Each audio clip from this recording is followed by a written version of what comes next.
It's October 3rd, 1944. Somewhere east of Aachen, just before dawn, a German panzer crew stands in silence beside their tank. The engine is cold. The machine isn't damaged, not broken. It's simply empty. The fuel gauges sit flat at zero. The men don't argue or curse. They already know there will be no fuel today. Across the road, American armor rumbles, forward engines loud, confident, seemingly endless. You can almost feel the difference in that moment. One side moving on momentum, the other surviving on memory. This is what exhaustion looks like. It's not a single collapse, not one dramatic moment, but 1,000 small failures piling up day after day. By late 1944, the German army is bleeding experience faster than it can replace it. The veterans who stormed Poland and France, the hardened soldiers of the early Eastern Front, they are gone.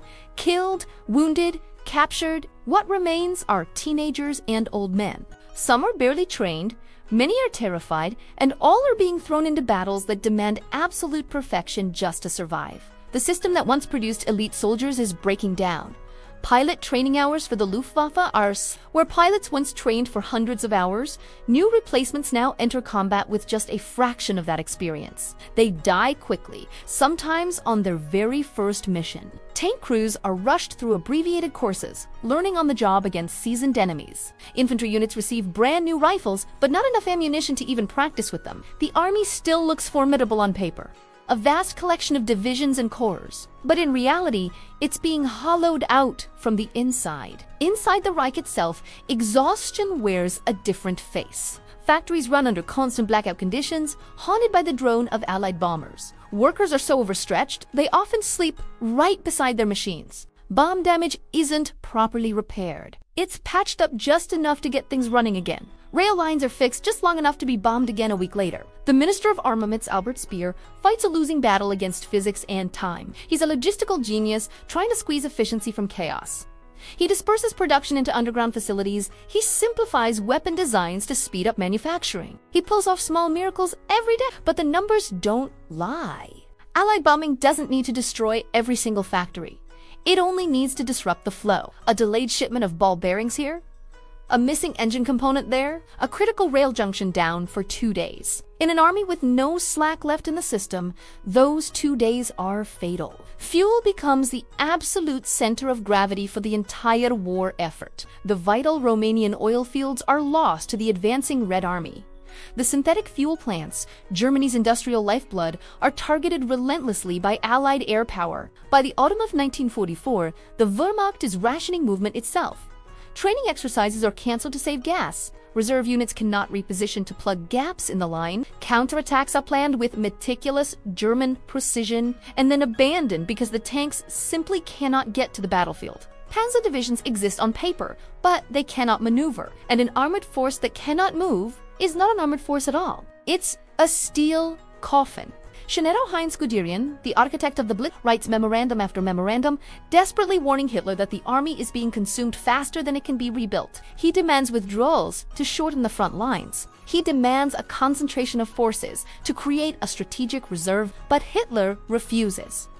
Hold every inch. No retreats, no admissions of weakness.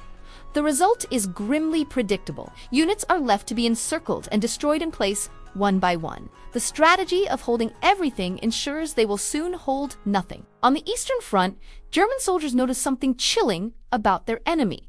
The Soviets look fresh. They have new uniforms, new T-34 tanks, new artillery pieces. Even after suffering brutal losses in their summer offensives, entire Soviet formations appear replenished, reorganized, and ready to attack again. The Red Army no longer fights like a desperate survivor. It fights like an institution, a relentless machine backed by factories, railroads, and a pool of manpower on a scale Germany can no longer even imagine. In the West, American logistics reach an almost surreal level of efficiency. Fuel pipelines, nicknamed the Red Ball Express, snake across the French countryside, pumping millions of gallons of gasoline directly to the front. Artificial floating harbors, the mulberries, offload entire mountains of supplies onto the Normandy beaches. Convoys of ships stretch to the horizon.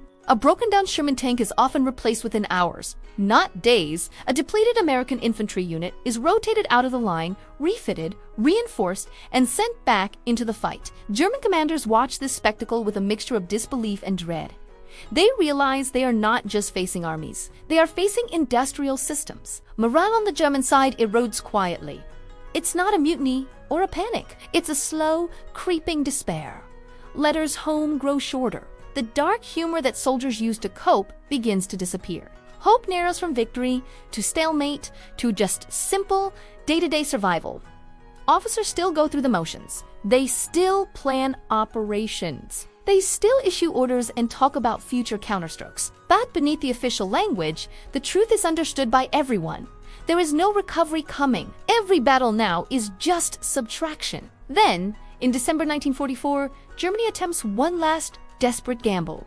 The Ardennes Offensive, known to the world as the Battle of the Bulge. A final roll of the dice. But the plan itself reveals the very exhaustion it is meant to cure. The operational orders literally write captured enemy fuel dumps into the timetable. Success depends on a speed that Panzer divisions no longer possess, on achieving surprise against an enemy with overwhelming reserves, and on the weather remaining bad enough to ground the Allied air forces.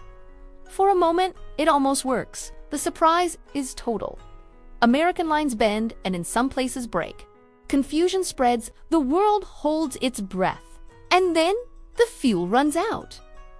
Again, the armored spearheads grind to a halt just miles from their objectives. The clouds part, the Allied planes return, and the offensive collapses. But this chimney, it takes with it Germany's last strategic reserve of men, tanks, and hope.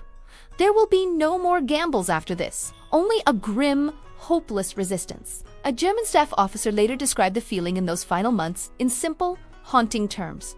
We were no longer fighting to win. We were fighting to avoid the end for one more day. That is the purest definition of exhaustion.